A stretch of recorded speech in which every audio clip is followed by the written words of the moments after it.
Kalau selama ini ya yang saya dapatkan ketika kita dapat untung ya kita belikan untuk menambah modal di kandang. Jadi kita belum misalkan untuk beli ABCD belum. Kita masih fokus untuk penambahan bibit di kandang. Di pembesaran kandang, kemudian penambahan jumlah populasi kandang dan hewan itu yang ada di fokus saat ini seperti itu. Untuk penggemukan domba, keuntungan kami rata-rata terhitung 3 bulan. Artinya setelah 3 bulan panen itu baru kita hitung, itu biasanya rata-rata 12% dari modal. Itu rata-rata 12% dari modal.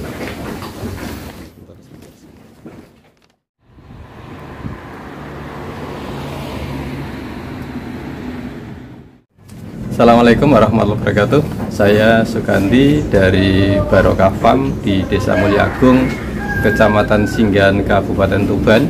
Tepatnya di depan SD Mulyagung 2 dari sebelah barat arah dari Nglirip.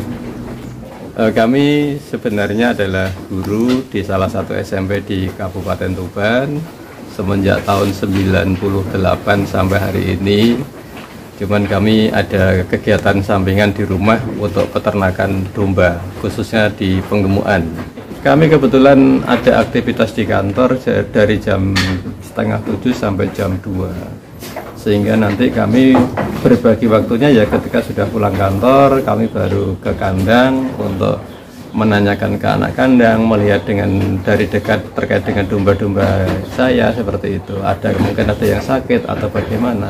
Nah, itu cara saya untuk mengawasi kegiatan anak kandang, termasuk merawat domba-domba yang ada di kandang saya.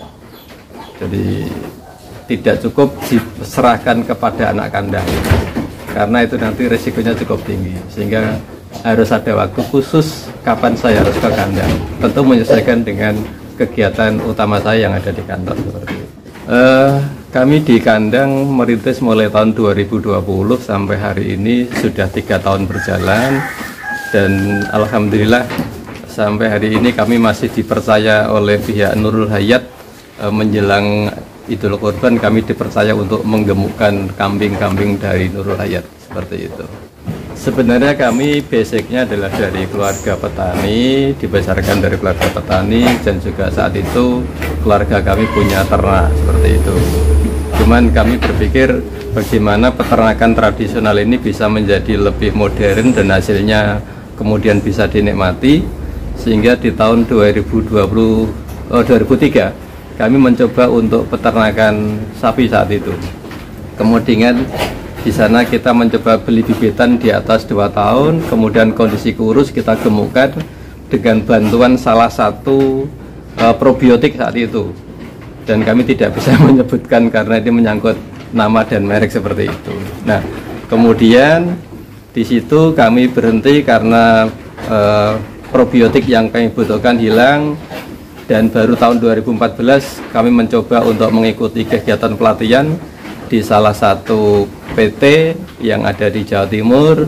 Kemudian baru kami aplikasikan di kandang kami tahun 2020, tentu dengan banyak pertimbangan seperti itu. Nah, kenapa di 2020?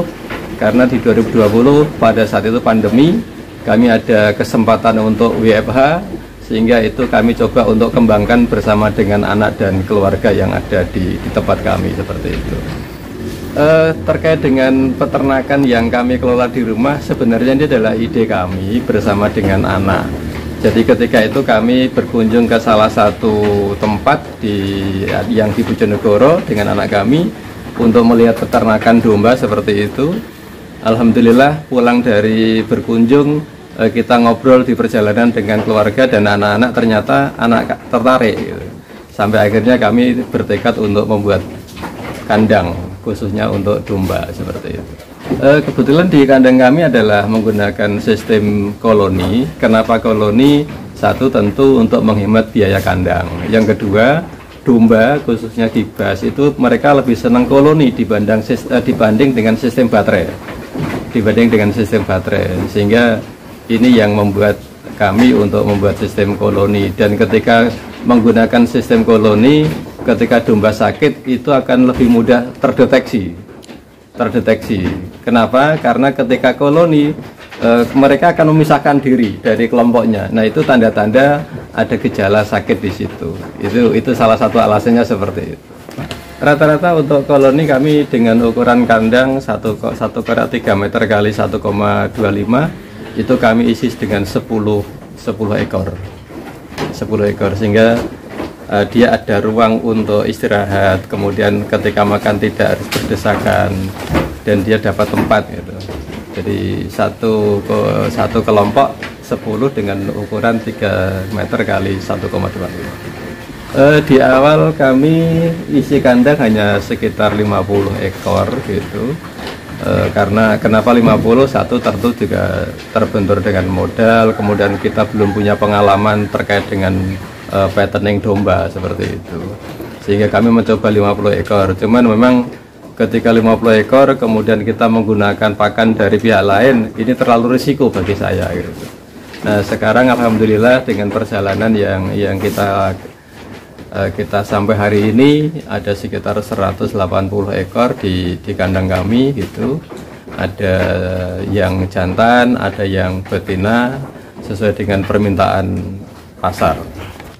Kapasitas 50 ekor yang ada di kami kalau untuk mendatangkan induan itu waktu itu sekitar 35 sampai 38 juta.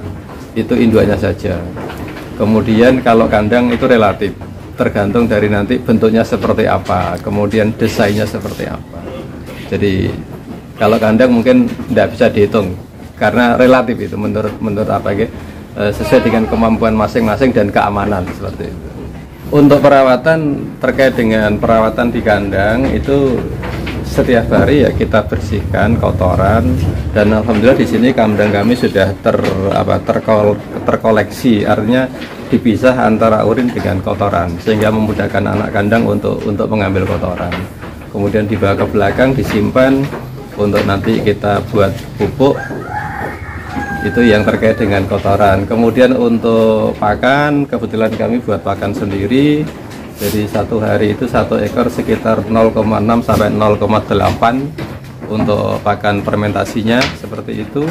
Kemudian untuk perawatan biasanya kami di awal kita potong, kemudian kita berikan nutrisi, kemudian campur dengan salah satu probiotik yang sudah kami pakai sampai hari ini. Jadi sebenarnya cukup mudah, dan insya Allah untuk pakan dengan kapasitas 100 sampai 150 dibanding dengan pakai hijauan biayanya jauh lebih mahal pakai hijauan. Untuk pakan yang ada di kami proses sendiri, jadi bahan bakunya dari pabrikan, dari limbah pertanian, kemudian kita mix dengan menggunakan mixer yang kami punya gitu, sehingga itu nanti menjadi bahan pakan yang nanti siap untuk kita sajikan. Dan alhamdulillah pakan kami sudah melalui uji lab dari UNER kerjasama dengan Dinas Peternakan dari Kabupaten Tuban, dan dinyatakan sudah SNI, bahkan di atas SNI. Itu pakan yang ada di tempat kami. Kami produksi pakan biasanya 1 minggu sekali, bisa 1 minggu 2 kali, tergantung ketersediaan bahan baku. Jadi kalau bahan bakunya melimpah, 1 kali kami bisa membuat 4 sampai 5 kuintal untuk kebutuhan 1 minggu. Tapi kalau bahan bakunya kurang, ya kami bisa membuat setiap hari, bahkan mungkin bisa 2 hari sekali, tergantung dari kesiapan bahan baku. Ini pakan yang ada di kandang Barokah Farm, itu adalah pakan fermentasi yang kita buat sendiri, berasal dari limbah pabrikan, kemudian juga dari sektor pertanian. Yang dari limbah pabrikan itu kami ada polar, kemudian ada kopra, ada sawit. Sawit dan kopra ini ada dedikasi juga sebagai sumber proteinnya. Kemudian untuk karbohidratnya kami pakai polar, jagung, kemudian dedak, gaplek. Dan yang untuk seratnya kita pakai kulit kopi sama kangkung. Ini untuk seratnya. Jadi itu, kemudian untuk yang lain, misalkan campuran yang lain kita pakai garam, pakai mineral sesuai dengan kebutuhan, ditambah juga tentunya tidak kita tinggalkan tetes tebu dan probiotiknya. Satu hari kami sekali buat, kalau melimpah biasanya kami buat setengah ton atau 5 kuintal untuk kebutuhan 1 minggu. Pakan kami 1 kilonya kurang lebih kosnya sekitar 4.000. Tapi 4.000 itu kan 1 kilo. Nah, kebutuhan di kandang hanya 1 ekor hanya 0,6 sampai 0,8, sehingga kalau dihitung mungkin ya sekitar 2.400 per ekor per hari. Untuk biaya pakan yang ada di kandang kami itu untuk menekannya biasanya kami mencari alternatif pilihan. Artinya ketika pakan A, bahan baku A mahal, kita perbanyak bahan baku yang lain yang terbatas itu masih dalam satu komponen yang sama. Misalkan karbohidrat polar mahal, kita ganti dengan gaplek seperti itu. Kemudian kangkung mahal, kita ganti dengan kulit kopi. Kemudian kalau misalkan proteinnya mahal, ya kita cari pengganti yang lain. Yang terpenting itu adalah dalam satu komponen atau kelompok yang sama.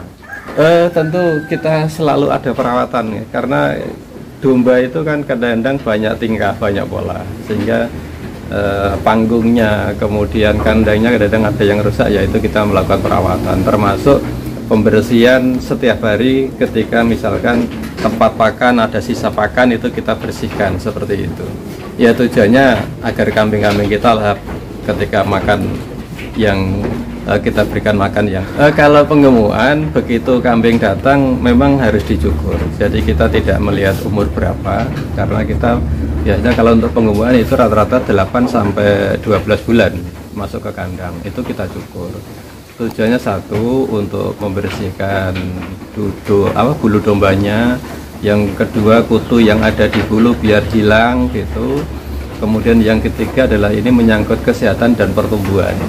Ada banyak peternak yang meyakini ketika bulunya bersih, maka ini akan mempercepat pertumbuhan. Kurang lebih ada sekitar 25% lebih cepat dibanding yang bulunya dibiarkan dari awal. Kalau kambing di kandang kami memang ada yang sakit, rata-rata kembung. Kalau kembung kami mungkin bisa diberikan antangin. Kemudian ada juga dengan cara tradisional, misalkan kita ambil pelepah pepaya, kemudian kita potong kanan kiri, kemudian nanti kita olesi minyak, masukkan ke anusnya, ditunggu beberapa saat, insya Allah nanti air anginnya keluar, sembuh gitu. Tapi kalau yang lain biasanya kami konsultasi dengan dinas peternakan yang ada di wilayah Kecamatan Singgan. Tergantung dari penyakitnya apa. Kalau kembung mungkin dalam hitungan menit bisa sembuh ketika itu sudah tertolong. Tetapi kalau skabies butuh waktu cukup lama, bisa 1 sampai 2 bulan. Skabies itu gatal seperti itu. Kemudian kalau misalkan sakit mata belek gitu, 2 hari bisa sembuh dengan obat tradisional, bisa dengan obat farmasi juga bisa, tergantung nanti pilihannya di mana. Kebetulan kami ada teman dari Nganjuk yang biasanya ngambil di tempat kami ketika domba itu sudah layak untuk diambil.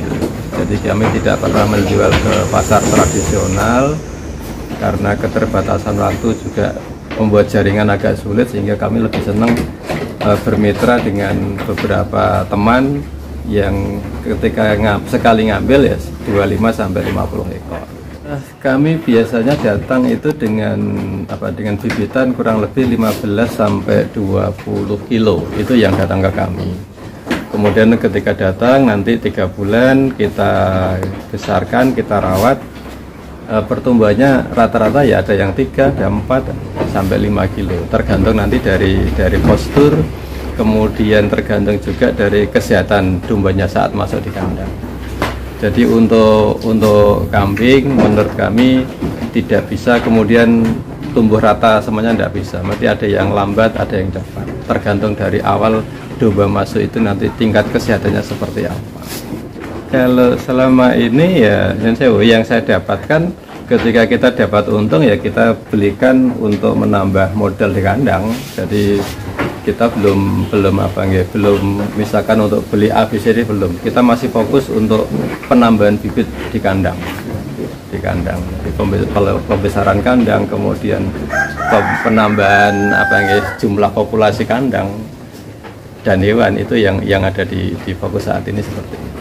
Untuk penggemukan domba, keuntungan kami rata-rata terhitung 3 bulan. Artinya setelah 3 bulan panen itu baru kita hitung, itu biasanya rata-rata 12% dari modal. Itu rata-rata 12% dari modal.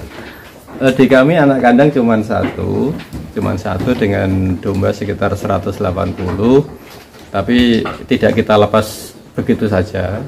Artinya kami dan keluarga masih ikut membantu, ngontrol dan sebagainya. Termasuk misalkan ketika buat pakan ya kita bantu gitu biar lebih ringan bebannya. Tapi hanya satu memang yang ada di kandang.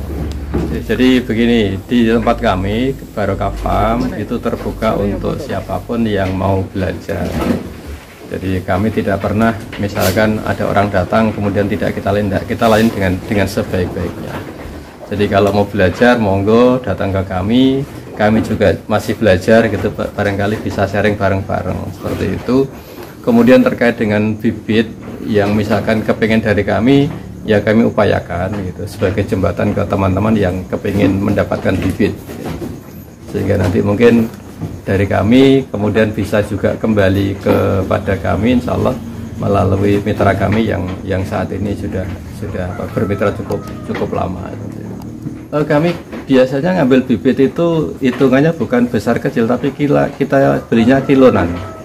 Jadi 1 kilo bibitan itu saat ini sekitar 52 sampai 53. Itu 1 kilo untuk domba lokal. Tapi kalau untuk domba yang semi ekor gemuk dari Probolinggo, itu harganya sekarang 1 kilo sudah mencapai 56.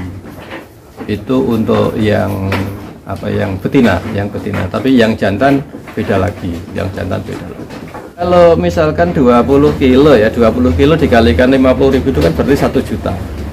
Itu 1 ekor kalau 20 kilo. Itu dengan harga 50. Kalau misalkan dengan harga 52 ya tinggal mengalihkan 20 kali 52, itu nanti ketemunya sekitar 1.040.000. Itu per ekornya kalau ketemu 20 kilo. Tapi kalau misalkan bibitannya 15 kilo ke bawah ya beda. Cuman kalau di bawah 15 kilo pertumbuhannya agak sulit. Jadi minimal harus 15, maksimal bisa 20-21. Dukanya ketika kita menghadapi cuaca ekstrim, itu dukanya. Jadi pagi hujan, siang hujan, malam hujan seperti itu biasanya riskan dengan domba yang sakit. Dukanya di situ. Bahkan kadang-kadang tidak tertolong karena mati mendadak. Cuman di kami insya Allah kematiannya tidak sampai 5%, Kemudian kalau senangnya ya ketika musim lebaran haji harga mahal, kita bisa jual jantan untuk hewan korban, itu sukanya di situ. Dan tentu untuk ternak domba itu bukan hanya sekedar keuntungan yang kita dapat, tapi kepuasan batin tentu. Karena kedekatan kita dengan domba itu juga sangat menentukan pertumbuhan. Baik untuk teman-teman peternak ataupun yang baru akan mulai beternak, jangan pernah ragu untuk beternak. Karena ketika kita beternak dengan sungguh-sungguh, insya Allah akan ada hasil. Nah yang terpenting bagi teman-teman ketika mau mulai beternak, tolong satu, siapkan mentalnya dulu. Kenapa disiapkan mental? Karena tidak semua kegiatan yang baru kita mulai itu berhasil dengan baik. Kemudian yang kedua, siapkan mitra. Siapa nanti yang akan membeli ternak-ternak kita? Dan tentu yang tidak kalah pentingnya adalah siapkan modal. Tanpa modal, nonsen kelihatannya kita bisa berternak seperti itu. Jangan lupa dukung terus channel YouTube Tali Sukses, klik tombol subscribe, like, share, dan komen agar tidak ketinggalan informasi seputar dunia peternakan, wirausaha, dan bisnis lainnya. Salam Tali Sukses, terima kasih. Assalamualaikum warahmatullahi wabarakatuh.